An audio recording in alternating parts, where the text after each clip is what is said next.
São 9h30. O Brasil foi o principal destino global de investimentos chineses em 2025, recebendo mais de 6 bilhões de dólares, o que corresponde a cerca de 30 bi de reais em aportes de empresas da China, segundo o levantamento do Conselho Empresarial Brasil-China. Esse valor significa uma alta de 45% em relação ao levantamento anterior, o ano de 2024, né?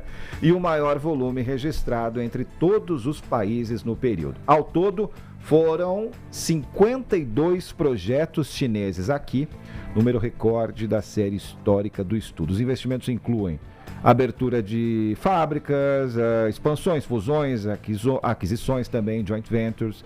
Os setores que mais atraíram capital chinês foram energia, mineração, indústria automobilística, petróleo e tecnologia da informação.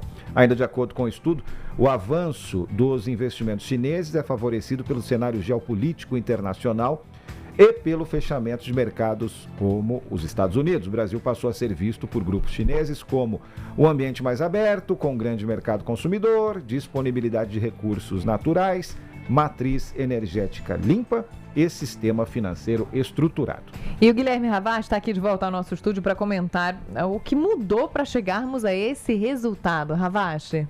Olha, tem um contexto, né, que se a gente olhar... Notícias de hoje, tá? Trump aumenta a presença de tropas americanas no Paraná. No Panamá. Nunca teve tanto soldado americano no Panamá. E o Trump disse ainda que não descarta uma ação militar no México, né? Sim. Porque, sob o argumento de que tem cartéis no México, ele usaria tropas, possivelmente até tropas terrestres no México.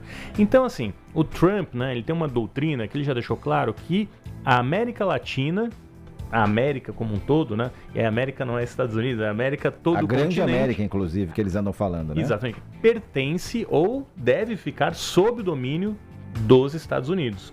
E hoje, se a gente parar para pensar, o país que mais rejeita os Estados Unidos, em certo sentido, ou que tem mais capacidade de não se dobrar às vontades americanas, é o Brasil.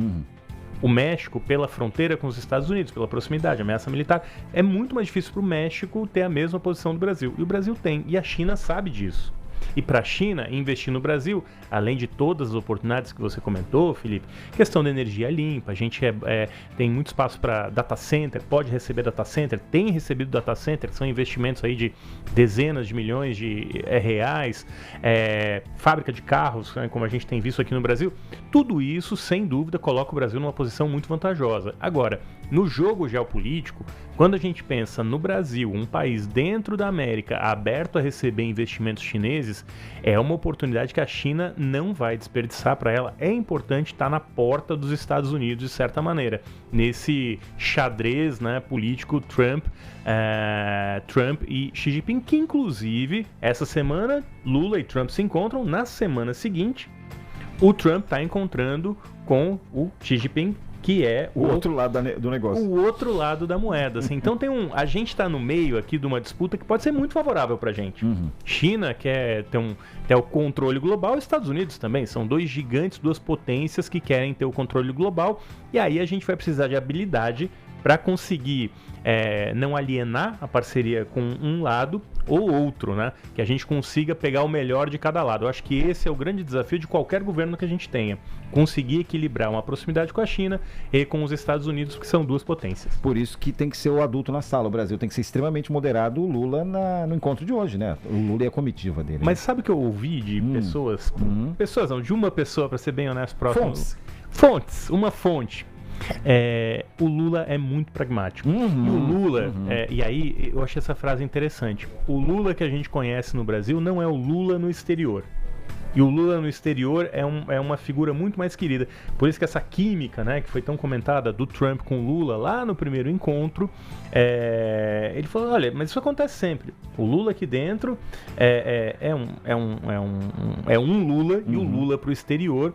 De fato, né, quando você vê o relacionamento do Lula com várias lideranças no mundo inteiro, ele é uma figura muito querida. Respeitado. Como o próprio Trump falou, claro, que pintou uma química ali, teve uma química e tudo mais.